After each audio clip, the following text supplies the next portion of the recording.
Hi, my dear viewers. Welcome back to our channel. SF1 Classes with Nadeem sir. So మనం ఇప్పటిదాకా తెలంగాణ ఉద్యమ చరిత్ర అంటే తెలంగాణ ఏర్పడక ముందు మనకు ఉన్న పరిస్థితులు మనం ప్రీవియస్ క్లాస్లో కొంచెం టోటల్ అంత పెద్ద స్టోరీని మనం చిన్న షార్ట్గా చేసి మీకు మీ ముందు 5 minutesలో చెప్పడానికి ట్రై చేసాం. ఓకేనా? ఇప్పుడు అంత డీటెయిల్గా వెళ్దాం, ఎందుకంటే మనకు ఎగ్జామ్స్లో డీటెయిల్గా ఇస్తున్నాడు. స్టేట్మెంట్స్ ఇచ్చి స్టేట్మెంట్ 1 కరెక్టా, స్టేట్మెంట్ 2 కరెక్టా, బోత్ ఆర్ స్టేట్మెంట్ కరెక్టా, లేకుంటే ఫస్ట్ కరెక్ట్ అయితే సెకండ్ కరెక్ట్ కాదు, ఈ విధంగా మనకు ఆప్షన్స్ వస్తున్నాయి. కాబట్టి నేను దాన్ని దృష్టిలో పెట్టుకొని ఈ వీడియో అనేది నేను తయారు చేశాను, రైట్? అందుకోసమే ప్రతి ఇది పాయింట్ టు పాయింట్ చదవాల్సిందే.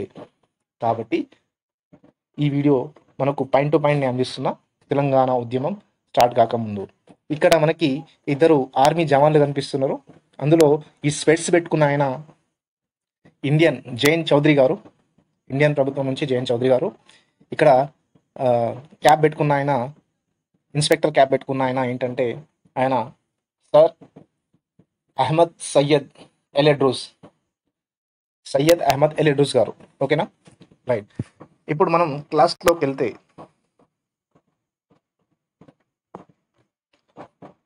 రైట్, ఇప్పుడు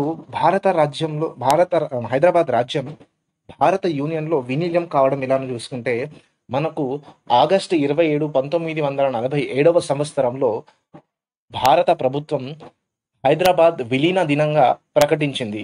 దానికి తోడు ఆగస్టు 13, 1947 సంవత్సరంలో మన మీర్ ఉస్మాన్ అలీ ఖాన్ హైదరాబాద్ స్వాతంత్ర దినంగా జరుపుకున్నారు. ఓకేనా? నెక్స్ట్ దాని తర్వాత ఆగస్టు 15న స్వామి రామానంద తీర్థ ఆయన ఏం చేశారంటే హైదరాబాద్ రాజ్యంలో జాతీయ జెండాను ఎగరవేశారు. దానికి మన ప్రజలందరూ మద్దతు పలికారు.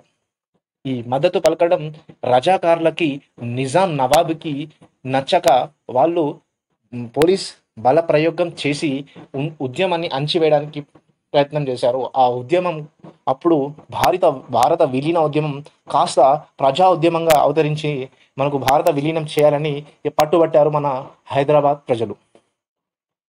చూసుకుంటే పాయింట్ 1 కూడా చెప్పేశాను, 7, 13.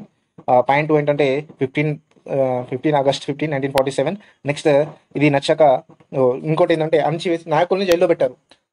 ఈ ఉద్యమం కాస్త ప్రజా ఉద్యమంగా అవతరించింది. ఇది చెప్పేశాను. ఇది ఏమంటామంటే ఈ ఉద్యమాన్ని ఏమంటామంటే భారత యూనియన్లో విలీన ఉద్యమం. ఏం విలీనం కావాలి? హైదరాబాద్ రాజ్యం అనేది విలీనం కావాలి.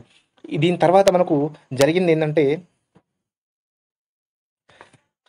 ఈ ఒప్పందాలు అనేది ఈ అన్ని చిత్రహింసలు చూసి మన భారత ప్రభుత్వం ఏం చేస్తుందంటే ఈ విధంగా హైదరాబాద్ రాజ్యంలో జరిగే ప్రజల హింసలను అరికట్టాలంటే నిజాం ప్రభుత్వంతో ఒక ఒప్పందం జరగాలి. ఆ ఒప్పందం జరగాలంటే మన బలగాలను హైదరాబాద్ సరిహద్దుల్లో మోహరించి ఒక పరిస్థితిని ఏర్పరిస్తే ఆ పరిస్థితి ద్వారా నిజాం నవాబు ఒప్పందానికి వస్తారని ఒక పరిస్థితిని ఏర్పాటు చేస్తారు. ఆ ఒప్పందానికి నిజాం నవాబ్ దిగి వస్తాడు. ఆ ఒప్పందం పేరే యథాతథ స్థితి ఒప్పందం. దానినే ఇంగ్లీష్లో ఏమంటామంటే స్టాండ్ అప్ స్టిల్ అగ్రిమెంట్ అని చెప్తాం. ఓకేనా? యథాస్థితి ఒప్పందం అంటే ఈ ఒప్పందంలో మనకు ఏముంటాయంటే 4 అంశాల మీద ఫోకస్ చేస్తారు. ఆ 4 అంశాలు ఏంటంటే ఇందాక వీడియోలో కూడా చెప్పాను. రక్షణ, డిఫెన్స్, రవాణా, ట్రాన్స్పోర్ట్, కరెన్సీ అంటే మన కరెన్సీ. నెక్స్ట్ మనకు విదేశీ వ్యవహారాలు, ఫారెన్ ఎక్స్పోర్ట్స్, ఇంపోర్ట్స్, ఫారెన్ కంట్రీస్తో రిలేషన్ బిట్వీన్ ఫారినర్స్. ఓకేనా? ఈ 4 అంశాల మీద భారత ప్రభుత్వం హక్కు ఉంటుంది. మిగిలిన అంశాలపై నిజాం ప్రభుత్వ హక్కు ఉంటుందని ఈ అగ్రిమెంట్లో ఈ 4 అంశాలను పొందుపరిచి రెండు ప్రభుత్వాలు కూడా సిగ్నేచర్ చేస్తాయి. నిజాం ప్రభుత్వం సిగ్నేచర్ చేస్తుంది ఒప్పుకున్నట్టు, సరే అని ఈ రెండు కూడా మనకు కేఎం మున్షి ఆధ్వర్యంలో, ఓకేనా, కేఎం మున్షి గారి ఆధ్వర్యంలో ఇది ఆయనను భారత ఏజెంట్గా నియమించి ఇదంతా చేసి అగ్రిమెంట్ మీద సిగ్నేచర్ అయిన తర్వాత మనకు ఈ ఒప్పందం కంప్లీట్ అవుతుంది సిగ్నేచర్తో. ఈ సిగ్నేచర్ 1 సంవత్సర కాలం, ఈ అగ్రిమెంట్ 1 సంవత్సర కాలం 19 ఇది ఎప్పుడు స్టార్ట్ అయిందంటే నవంబర్ 29, 1947 రోజున ఈ అగ్రిమెంట్ మనకు సైన్ అవుతుంది. అది ఎప్పటిదాకా వ్యాలిడ్ అవుతుంది అంటే 1 year 1948 ఆగస్టు 29 వరకు ఇది జరుగుతుంది అని ఒక సంవత్సర ఒప్పందం అనేది 2 ప్రభుత్వాలు కూడా చేసుకుంటాయి. నెక్స్ట్ మనం చూసుకుంటే ఈ ఒప్పందం అయిన తర్వాత ఈ ఒప్పందాన్ని ఉల్లంఘించడం ఎవరు ప్రారంభించారంటే నిజాం ప్రభుత్వం ప్రారంభిస్తుంది. ఆ ఉల్లంఘన ఏ విధంగా ప్రారంభిస్తుందంటే ఫస్ట్ మనకు హైదరాబాద్ మిలిటరీ జనరల్ అయిన సయ్యద్ అహ్మద్ సయ్యద్ అహ్మద్ ఎల్డ్రూస్ గారిని మన నిజాం ప్రభుత్వం తరపు నుంచి ఇంగ్లాండ్, అమెరికాకు పంపి సిడ్నీ కాటన్, హెన్రీ లష్విజ్లతో ఒక ఆయుధాల సరఫరా చేయడం కోసం ఒక అగ్రిమెంట్ రాయించుకుంటారు. ఫస్ట్ ఉల్లంఘన అయిపోతుంది. అంటే మొదటి ఏంటంటే ఆయుధాలు అంటే డిఫెన్స్లో ఉల్లంఘన అయిపోతుంది. దీని తర్వాత ఇంకొకటి ఏం చేస్తారంటే మందుగుండు సామాగ్రిని కూడా మాజీ బ్రిటిష్ సైన్యాధికారి అయిన టిటి ముర్ము ద్వారా కూడా ఒక ఒప్పందం చేసుకుంటారు వీళ్ళు. నెక్స్ట్ దాని తర్వాత ఏం చేస్తారంటే మన భారత కరెన్సీని మన సమాజంలో అంటే సాధారణ మన ఏమంటారు ఎక్స్పెండిచర్స్లో కానివ్వండి, సామాన్య ఖర్చులకు దీని మీద భారత కరెన్సీ మీద కొంత లిమిట్ అనేది మన నిజాం ప్రభుత్వం పెడుతుంది. దాని తర్వాత ఏమవుతుందంటే నిజాం ప్రభుత్వం మన భారత రూపాయి మీద కూడా కొంచెం లిమిట్స్ పెట్టడం వల్ల అది కూడా కొంచెం మనకు అగ్రిమెంట్ ఉల్లంఘించినట్టు అవుతుంది. నెక్స్ట్ ఏం చేస్తారంటే భారత సెక్యూరిటీల నుంచి 20 కోట్ల రూపాయలను పాకిస్తాన్కి రుణంగా ఇస్తారు. దీని ద్వారా ఏమంటే విదేశీ వ్యవహారాలపై అనే అగ్రిమెంట్ కూడా మనకు ఈయన ఉల్లంఘిస్తాడు అన్నమాట. నెక్స్ట్ ఏమవుతుందంటే ఇవంతా చేసిన తర్వాత హైదరాబాద్ రాజ్యంలో హైదరాబాద్ రాజ్యం యొక్క ప్రధానమంత్రి అయిన మీర్ లాయక్ అలీని 24 ఆగస్టు 1948 ఆ రోజున ఏం చేస్తుందంటే ఐక్యరాజ్య సమితిలో ఉన్న భద్రతా మండలి యొక్క జనరల్ సెక్రటరీని ఎవరి సహాయంతో అంటే మాంగ్టన్ అనే ఒక వ్యక్తి సహాయంతో అఫీషియల్గా ఇండియాపై కంప్లైంట్ రైజ్ చేస్తుంది. ఎప్పుడు అగ్రిమెంట్స్ అన్నీ అయిన తర్వాత ఈ అగ్రిమెంట్లో ఇది కూడా ఉల్లంఘిస్తుంది. కాబట్టి ఈ విషయంపై మనకి ఈ వరుసగా ఉల్లంఘన చేయడం మన భారత ప్రభుత్వానికి ఒక కొత్త ఆలోచనని తెప్పిస్తుంది. అది పోలీస్ చర్య, అటాక్ ఆన్ హైదరాబాద్. కానీ అటాక్ ఆన్ హైదరాబాద్ అని చెప్పకుండా దాన్ని పోలీస్ చర్యగా మన భారత ప్రభుత్వం దానికి ఒక పేరు సూచించి మన సైనిక చర్యను కాస్త పోలీస్ చర్యగా ఆపరేషన్ పోలోగా మనం చూస్తాం. అంటే ఈ అగ్రిమెంట్ ఎవరి ముందు జరుగుతుందంటే కేఎం మున్షి ఆధ్వర్యంలో భారత ఏజెంట్గా హైదరాబాద్లో వదిలి వెళ్తారు. ఆయన ఆధ్వర్యంలో ఇదంతా ఇక్కడ ప్రతి విషయాన్ని మన కేఎం మున్షి చిన్న చిన్న విషయాలని మన భారత ప్రభుత్వానికి తెలియజేసిన వ్యక్తి ఎవరంటే కేఎం మున్షి. ఇందులో మళ్ళీ ఏమవుతుందంటే జూన్ 21, 1948లో Mountbatten Indian governor general Mountbatten తన పదవికి రాజీనామా చేసి ఇంగ్లాండ్కి వెళ్ళిపోతాడు. దీని ద్వారా మనకు ఏమవుతుందంటే మనకు రాజగోపాలాచారి అనే ఆయన మన ఇండియన్ గవర్నర్ జనరల్గా అపాయింట్ అవుతాడు. దాని తర్వాత మనకు ఇదంతా జరిగిన విషయాలన్నీ మన కేఎం మున్షి ద్వారా భారత ప్రభుత్వానికి తెలిసిన వెంటనే మనకు నెహ్రూ గారు ఇక్కడ చూసుకుంటే ఇంత చెప్పినట్టు మొత్తం విఫలమైనవి. రజాకార్లకు శాంతి కోసం తయారైనడానికి మన భారత ప్రభుత్వం కేఎం మున్షి ద్వారా ప్రతి విషయం తెలుసుకున్న వెంటనే మళ్ళీ ఏం చేసింది, మౌంట్ బటెన్ కూడా వచ్చేసిండ్రు. గవర్నర్ జనరల్ నుంచి విరమణ చేసేసి రాజగోపాలాచారి ఆయన కూడా ఏమైందంటే గవర్నర్ అయినరు. గవర్నర్ అయిన తర్వాత ఈ విషయం ఇక అంతా ఓకే, మన బ్రిటిష్ నుంచి మనకు ఆంగ్లేయుల నుంచి మనకు ఎటువంటి ఆపద లేదని తెలిసిన వెంటనే మన నెహ్రూ ప్రభుత్వం సంతోషం వ్యక్తం చేసుకుంటుంది. కానీ నెహ్రూ గారు ఒక డీప్ థింకింగ్లో పడిపోతారు. దానికి మొదట కారణం ఏంటంటే ఒక భారతదేశము హైదరాబాద్ రాజ్యంపై హింసా మార్గం ద్వారా హైదరాబాద్ రాజ్యాన్ని విలీనం చేసుకోవడం, అది అంతర్జాతీయంగా భారత్పై చెడు ప్రభావం చెడు పేరు తీసుకొస్తుందని. నెక్స్ట్ ఏంటంటే దీని ద్వారా దేశంలో అనేక ప్రాంతాల్లో హిందూ ముస్లింల మత కల్లోలాలు జరుగుతాయని ఈ రెండు విషయాలు ఆలోచిస్తూ ఆయన మన నెహ్రూ గారు కూర్చుంటారు. ఈ విషయం తెలిసి ఈ విషయాల మీద అన్నిటి మీద చర్చించడానికి ఒక కమిటీ వేస్తారు. ఆ కమిటీకి అధ్యక్షుడు నెహ్రూ గారు. ఆ నెహ్రూ గారు చెప్పిన అహింస మార్గం ద్వారా మనం ఇండియాని తెచ్చుకున్న తర్వాత అదే విధంగా హైదరాబాద్ని కూడా విలీనం చేసుకుందామని ఈ విషయము చెప్పగానే మన సర్దార్ వల్లభాయ్ పటేల్ గారు అక్కడి నుంచి వాకౌట్ చేస్తారు. వాకౌట్ చేయడానికి రీజన్ ఏంటంటే, స్వాతంత్రం పొందిన భారతదేశంలో హైదరాబాద్ రాజ్యం ఒక హింస కాండాన్ని సృష్టించడం, దాన్ని మనం చూసుకుంటూ కూర్చోవడం మన వల్ల కాదు అని మన సర్దార్ వల్లభాయ్ పటేల్ గారు ఏం చేస్తారంటే ఆ సభ నుంచి వాకౌట్ చేస్తారు. ఈ విషయం ఇక తప్పనిసరి అంటే క్రిటికల్ సిచ్యువేషన్స్ వస్తాయి. ఆ క్రిటికల్ సిచ్యువేషన్ రాగానే మన రాజగోపాలాచారి గారు ఏం చేస్తారంటే నెహ్రూ గారి దగ్గరికి వెళ్ళి సార్ మనం కంపల్సరీగా ఏదో ఒకటి నిర్ణయం తీసుకోవాలి, లేదంటే హైదరాబాద్లో ఉన్న ప్రజల పరిస్థితి ఘోరంగా అవుతుందని ఆయనను ఈ పోలీస్ చర్యకు ఒప్పిస్తున్నాను అనమాట. దానికి మన రాజగోపాలాచారి గారు చేసిన పేరేంటంటే, సూచించిన పేరేంటే, పోలీస్ యాక్షన్గా మనం దీన్ని చేస్తే మనకు ఎటువంటి చెడ్డ పేరు అంతర్జాతీయంగా రాదు అని సంజాయించడం. ఈ సంజాయించడంలోనే మనకు ఏమవుతుందంటే ఆ మధ్యలోనే మనం చేసుకుందాం అంటే పోలీస్ యాక్షన్ చేసుకుందాం అనగానే 1948 జూన్ మధ్య కాలంలో ఏమవుతుందంటే వరదలు రావడం, కాశ్మీర్లో చాలా వరకు ప్రాబ్లమ్స్ ఏర్పడడం, దాని ద్వారా ఈ పోలీస్ యాక్షన్ని కొద్ది రోజులు వాయిదా వేసినా మళ్ళీ ఏం చేస్తారంటే వాళ్ళు ఈ పోలీస్ యాక్షన్ని కంపల్సరీగా చేయాలని మన అప్పుడు మళ్ళీ ఒకటి మన హైదరాబాద్కి బిగ్ సపోర్టర్ అయిన మొహమ్మద్ అలీ జిన్నా, ఆయన పాకిస్తాన్ గవర్నర్ జనరల్గా ఉంటారు. ఆయన సెప్టెంబర్ 12న మరణించడం జరుగుతుంది. మొదటి గవర్నర్ జనరల్ అయిన మొహమ్మద్ అలీ జిన్నా. దానికి మద్దతుగా మన నవాబ్ ఏం చేస్తారంటే హైదరాబాద్లోని మక్కా మస్జిద్లో సంతాప ప్రార్థనలు చేయిస్తారు. ఆ రోజు సెలవు దినంగా ప్రకటిస్తారు.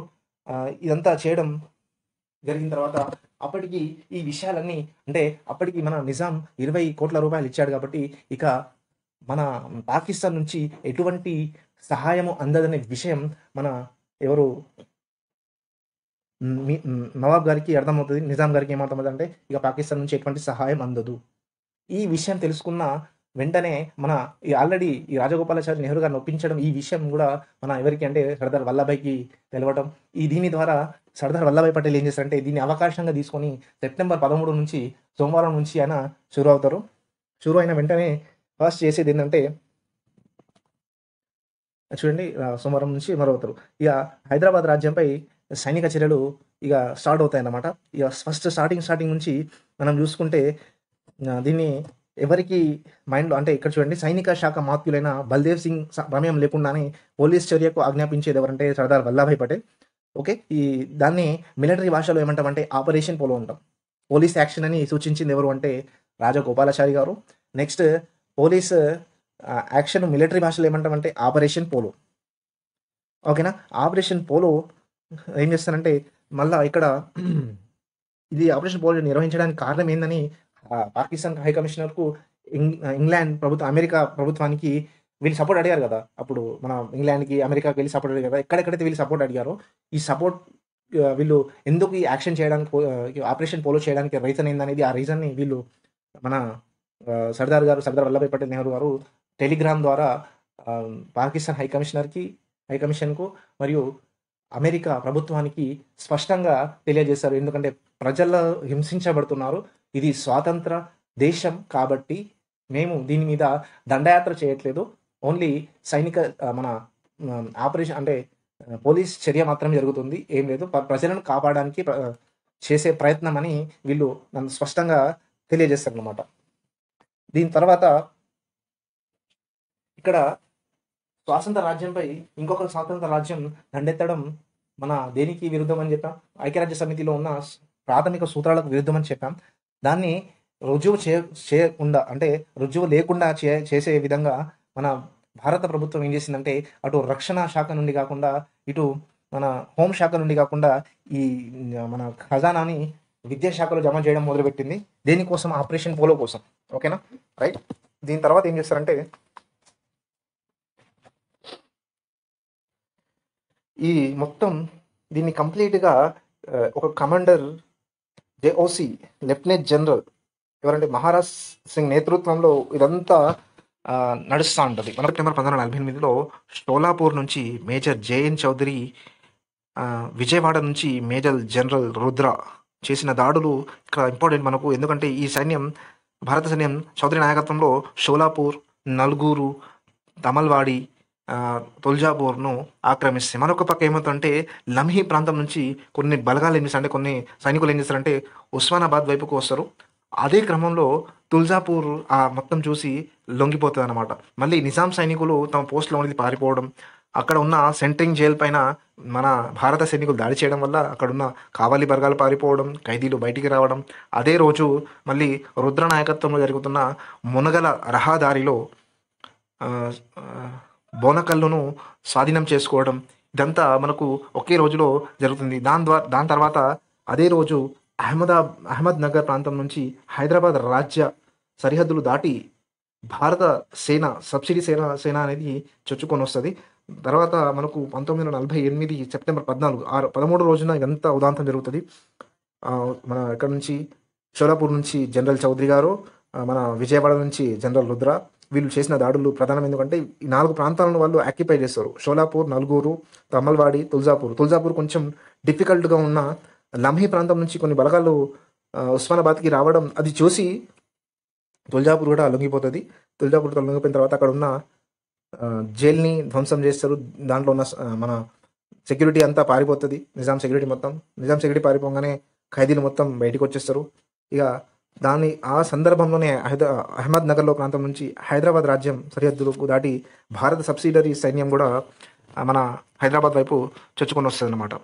నెక్స్ట్ దాని తర్వాత 1948 సెప్టెంబర్ 14-15 రోజుల్లో ఏం జరిగిందంటే, 14న దౌలతాబాద్, జల్నా, పర్భాని జిల్లాలోని మాణిఖేడ్, కాన్గాం కూడా లొంగిపోతాయి అన్నమాట. నెక్స్ట్ సెప్టెంబర్ ఇక్కడ ఎన్ని అంటే 3 జిల్లాలలోని